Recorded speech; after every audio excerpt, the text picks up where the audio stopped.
Bonjour à tous, mes frères et sœurs. Je vais vous apporter un petit message selon la parole de Dieu au Matthieu chapitre 23 à partir du verset 1 jusqu'au verset 28. Alors Jésus s'adressa à la foule et à ses disciples en disant: Les spécialistes de la loi et les pharisiens se sont faits les interprètes de Moïse. Tout ce qu'ils vous disent de respecter, faites-le donc et respectez-le, mais n'agissez pas comme eux, car ils disent et ne font pas. Ils lient des fardeaux pesants et les mettent sur les épaules des hommes, mais ils ne veulent pas les remuer du doigt. Toutes leurs actions, ils les font pour se faire remarquer des hommes. Ainsi, ils portent de grands phylactères et allongent les franges de leurs vêtements. Ils aiment occuper la meilleure place dans les festins et les sièges d'honneur dans les synagogues. Ils aiment être salués sur les places publiques et être appelés par les hommes: Maître, Maître. Mais vous, ne vous faites pas appeler Maître, car un seul est votre Maître, c'est le Christ. Et vous êtes tous frères. N'appelez personne sur la terre votre Père, car un seul est votre Père, c'est celui qui est au ciel. Ne vous faites pas appeler chef, car un seul est votre chef, c'est le Christ. Le plus grand parmi vous sera votre serviteur. Celui qui s'élèvera sera abaissé, et celui qui s'abaissera sera élevé. Malheur à vous, spécialistes de la loi et pharisiens hypocrites, parce que vous fermez aux hommes l'accès au royaume des cieux. Vous n'y entrez pas vous-même, et vous ne laissez pas entrer ceux qui le voudraient. Malheur à vous, spécialistes de la loi et pharisiens hypocrites, parce que vous dépouillez les veuves de leurs biens tout en faisant pour l'apparence de longues prières. À cause de cela, vous serez jugés plus sévèrement. Malheur à vous, spécialistes de la loi et pharisiens hypocrites, parce que vous parcourez la mer et la terre pour faire un converti, et quand il est devenu, vous en faites un fils de l'enfer, 2 fois pire que vous. Malheur à vous, conducteurs aveugles, vous dites: si quelqu'un jure par le temple, cela ne compte pas, mais si quelqu'un jure par l'or du temple, il est engagé. Espèce de fou aveugle, lequel est le plus grand, l'or ou le temple qui consacre l'or? Vous dites encore: si quelqu'un jure par l'autel, cela ne compte pas, mais si quelqu'un jure par l'offrande qui est sur l'autel, il est engagé. Espèce de fou aveugle, lequel est le plus grand, l'offrande ou l'autel qui consacre l'offrande? Celui qui jure par l'autel et par tout ce qui est dessus. Celui qui jure par le temple et par celui qui l'habite. Et celui qui jure par le ciel jure par le trône de Dieu et par celui qui y est assis. Malheur à vous, spécialistes de la loi et pharisiens hypocrites, parce que vous versez la dîme de la menthe, de la nette et du cumin, et que vous laissez ce qu'il y a de plus important dans la loi, la justice, la bonté et la fidélité. C'est cela qu'il fallait pratiquer sans négliger le reste. Conducteur aveugle, vous filtrez vos boissons pour éliminer le moucheron, mais vous avalez le chameau. Malheur à vous, spécialistes de la loi et pharisiens hypocrites, parce que vous nettoyez l'extérieur de la coupe et du plat, alors qu'à l'intérieur ils sont pleins du produit de vos vols et de vos excès. Pharisiens aveugles, nettoie d'abord l'intérieur de la coupe et du plat, afin que l'extérieur aussi devienne pur. Malheur à vous, spécialistes de la loi et pharisiens hypocrites, parce que vous ressemblez à des tombeaux blanchis qui paraissent beaux de l'extérieur et qui, à l'intérieur, sont pleins d'ossements de mort et de toutes sortes d'impuretés. Vous de même, de l'extérieur, vous paraissez juste aux hommes, mais à l'intérieur, vous êtes plein d'hypocrisie et d'injustice. Et je dis Amen à cela. Parce qu'en fait, c'est que Jésus condamnait ces choses-là, condamnait leur pratique en fait, parce que leur pratique était d'une façon religieuse. Parce qu'en fait, ils faisaient tout ce que... Enfin, ils disaient qu'il fallait pas faire ci, pas faire ça, mais eux, est-ce qu'ils le faisaient? Ils lui disent, comme disait Jésus, ils le disent, mais ils ne le font pas.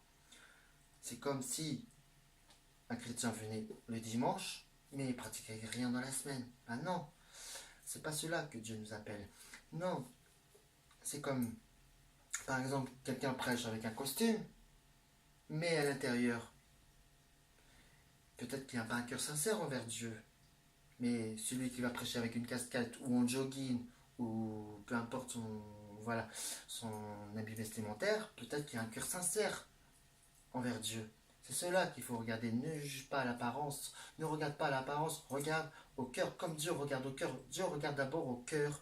Voilà, parce que peut-être que vous avez peut-être vu dans la Bible, ou vous l'avez compris comme ça, qu'il ne fallait peut-être pas porter de chapeau lorsqu'on prêche ou qu'on prie. Mais ce n'est pas cela que Dieu regarde. Il regarde d'abord au cœur. Donc voilà, c'est un cœur sincère devant Dieu. C'est comme si on donnait la dîme. On donnait 10% ou donner le plus gros montant. C'est peut-être bien, d'accord, mais si tu le fais avec une contrainte, c'est pas cela que Jésus nous appelle. C'est celui qui donne peu et qui le donne avec joie, c'est cela qui a de l'importance. C'est pas le montant de ta dîme qui est le plus important, c'est ce qu'il y a dans ton cœur, si tu le donnes avec une contrainte ou avec joie. Voilà.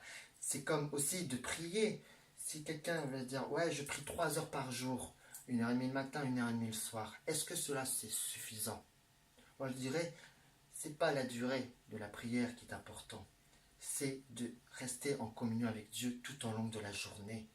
Voilà, je vais vous donner un exemple, c'est que moi, des fois, oui, je peux passer une demi-heure, 3 quarts d'heure avec Dieu, avec le Saint-Esprit, avec les louanges et la prière, en rassemblant les deux.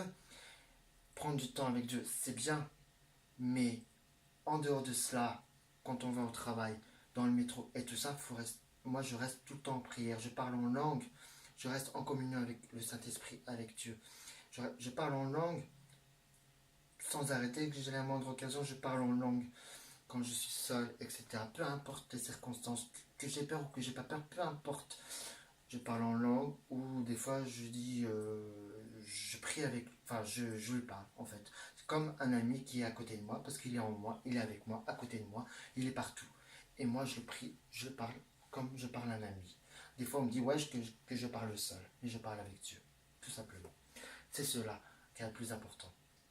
C'est pas de faire des longues prières. Voilà, tout simplement. Donc, restons en Christ, en l'unité, soyons des chrétiens authentiques. Ne faisons pas le jeu des pharisiens.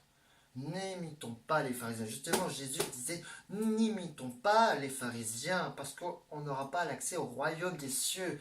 Alors, réfléchissez vite, ne regardez pas à l'apparence, parce que ne regarde pas ce que ton frère, ta sœur fait. Cela n'édifie en rien du tout. Regardons à Jésus.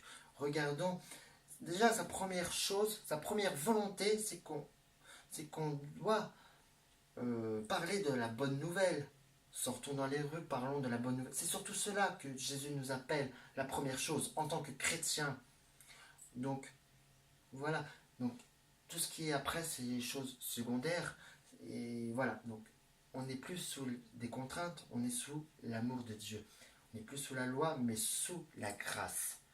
D'ailleurs, vous pouvez voir sur Paul, il disait que on était sous la grâce au lieu de la loi. Il y a la loi, la grâce, il accomplit la loi, n'annule pas la loi. Mais on n'est plus sous des contraintes, parce que Jésus a porté le fardeau, nos fardeaux. Donc on n'est plus sous des contraintes, on est sous la grâce. Alors, voilà, tout simplement, soyez enrichissement bénis. Voilà, j'espère que cela vous a fortifié. Donc, tout simplement, ne regarde pas ce que ton frère, ta soeur fait, mais regarde ce qui est dans le cœur des frères et des sœurs. Voilà. Et apportons de l'amour à ceux qui n'en ont pas. Donnons de l'amour à ceux qui en ont besoin. Tout simplement, gardons cette paix, gardons cet amour que Dieu nous a communiqué en Jésus-Christ. Soyez bénis, mes frères et sœurs.